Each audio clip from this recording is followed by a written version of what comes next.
Welcome to Gravatt Stories for GIGI Kids. a place where Kids like us will be inspired by Awesome Christian stories. Happy birthday to you. Happy birthday to you. Happy birthday, dear Gigi kids. Happy birthday to you. Hip hip Hooray! hip hip. Hooray! Hi boys and girls. If you're wondering why we're singing happy birthday, it's because it's our second year of this podcast. We are turning 2 today and we can't be more excited. And we want to thank you because this is possible because you tune in every month. That's right. So that's why in my glitter box today, I want you to draw a birthday cake for all of us. I want you to design it, make it any flavor you want. It could be chocolate, it could be strawberry, it could be carrot, it could be banana. Anything that's your favorite cake with frosting and candles. And we'd love for you to send in a picture of all your delicious creations. So get drawing and happy birthday to all of us. Until next time, bye. Sounds delicious. I can't wait to draw it and show you guys. But sadly, I'll have to send you the pitch because this is my last time with you guys. Oh, I know, that's so sad. I remember. We're really going to miss you, Valentina. We are missing you already. Oh, Valentina, you've given us 2 wonderful years of the podcast. And we couldn't be more grateful for all the work you've put into it. You have been absolutely amazing. And we've had so much fun too. Yes. Do you remember what it was like the first time you had to record? I remember I was so nervous. Yes, and you were what, 8 years old? Yeah, I was. That was so long ago. Wow. Okay, well, I don't want to talk about this anymore. Can we go on with the story maybe, please? Oh yes, please, part 2, guys. I can't wait to hear it. Okay, get ready. The Little Woman with a Big Heart. The True Story of Gladys Alyward, Part 2. Written by Rosie Smith. Let's recap last week's story. Gladys Alyward, the missionary, is on her way to China. She has arrived at the border near Russia, but still needs to walk 50 kilometers. It's freezing cold, and she doesn't even know if she'll ever reach her destination. Let's find out what happens. It was a long, icy walk through the snow-covered ground to the nearest town. After more than a day of walking, Gladys finally made it. Shivering with cold and starving with hunger, she managed to find a seaport where she hoped to board a ship to her ultimate destination, China. But things didn't go quite as planned. A soldier saw Gladys and demanded to see her passport. He opened it and read it. "You machinist!" the soldier yelled. Gladys watched in terror as she realized he had mistaken the word missionary on her passport. She tried to explain, but it was no use. He didn't understand a word she said. To her dismay, the soldier kept her passport and would not let her go. Gladys prayed with all her heart. "Please, God, I know you've called me to China. Please help me get there." Miraculously, Gladys was soon rescued by an English-speaking woman. "I'll get you to your boat," the woman kindly told Gladys. But before Gladys had a chance to ask how she had found her, the woman was gone. Gladys quickly boarded the ship and found a cozy corner on the deck. She closed her eyes. "Thank you, God," she prayed. "You must have sent an angel to rescue me." Then she fell into a deep, long sleep. When Gladys finally stepped onto the shores of China, she felt a surge of relief. Jenny, the lady she was coming to work for, was happy to see Gladys. She gave her warm soup to drink as Gladys told her the full story. "Gladys, I'm so happy you're here," Jenny said excitedly. "I have so many plans." Gladys smiled. "What plans do you have?" she asked, taking another drink of her soup. "I want to clean up this building and turn it into an inn. A place where people can rest from their long journey. I will give them food and share stories about Jesus with them." Jenny clapped her hands excitedly. Gladys loved the idea, especially about telling others of Jesus and his love. The next few days were very busy and exhausting.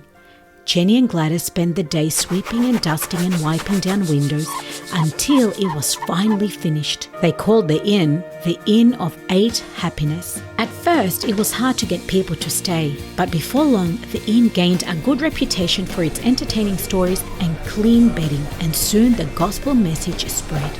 Over time, many people chose to become Christians, including the Chinese people who worked at the inn. Things were going very well. One day, Gladys received a message that would change everything. Jenny, the lady she worked with, had fallen from a balcony and was really ill. 1 week later, Jenny passed away. Gladys was now alone and with no money to survive. But God had a way to provide. Soon after the accident, the leader of the town called for Gladys and offered her a job. Gladys hesitated at first, but then realized the job would provide her an opportunity to share Jesus even more as she traveled from village to village. As she was on her way to a village one day, a woman stopped her. "Girl for sale! Girl for sale!" she yelled.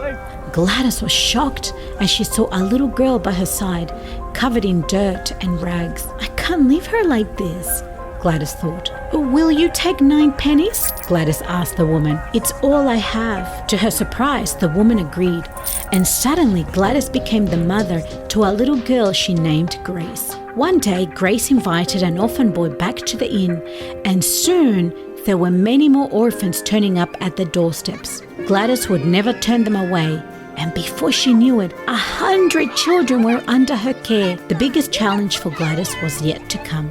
A war had broken out between Japan and China.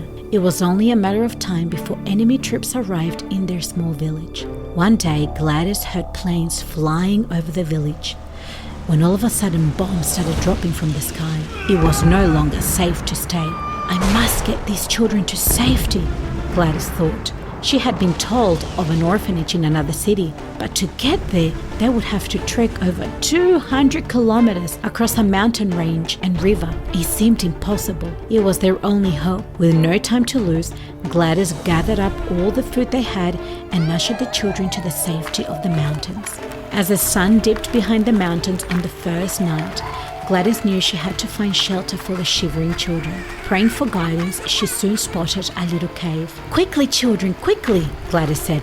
"Let's huddle in there to keep warm." Once inside, Gladys and a few boys managed to get a fire going to cook some rice. Little by little, she distributed the food to the children, but there was hardly enough. "Eat slowly," she told them. "It will help you feel full." Gladys finally sat down to eat her own meager portions, then stopped. Ignoring her hungry tummy, she went and gave it to the children. It was a long, difficult journey, yet Gladys saw God provide for her in many ways. Sometimes they came across Chinese soldiers who kindly shared the food with them. Each day, Gladys saw how God protected them from snakes and enemy soldiers. The children often became tired and wanted to stop, so Gladys sang songs with them, trying to take their minds off their sore legs and feet. When the little ones couldn't walk any further, Gladys and the older children would give them pigbacks. The mountainside was sometimes so steep they had to hold on to each other to keep from slipping.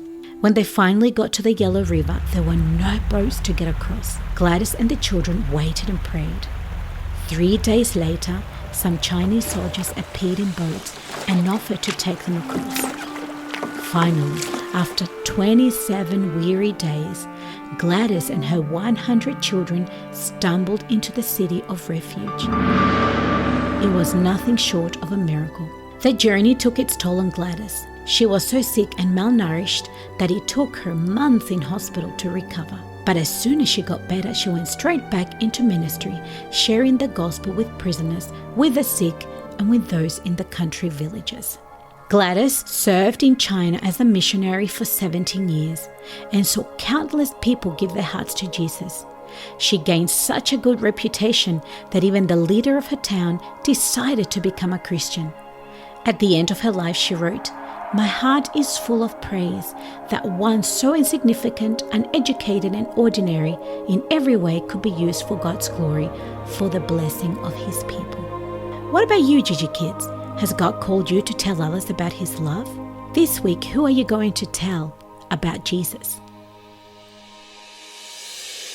That was such a good story. I loved it. Gladys was so faithful faithful in God. She was independent and really strong. I do agree, Valentina. She was amazing. Oh, yes. I wish I was as brave as she was.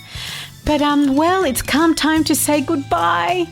Valentina, give us a big hug. We want to hug you tight and we want to wish you all the best.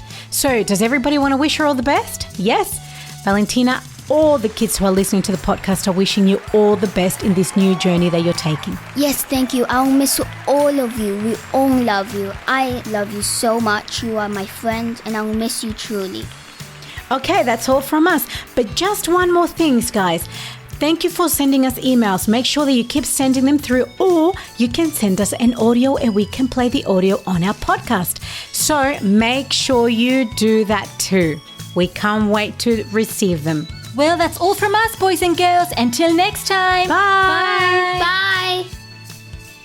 And don't forget that you are GIGI kids, gorgeous in God's image.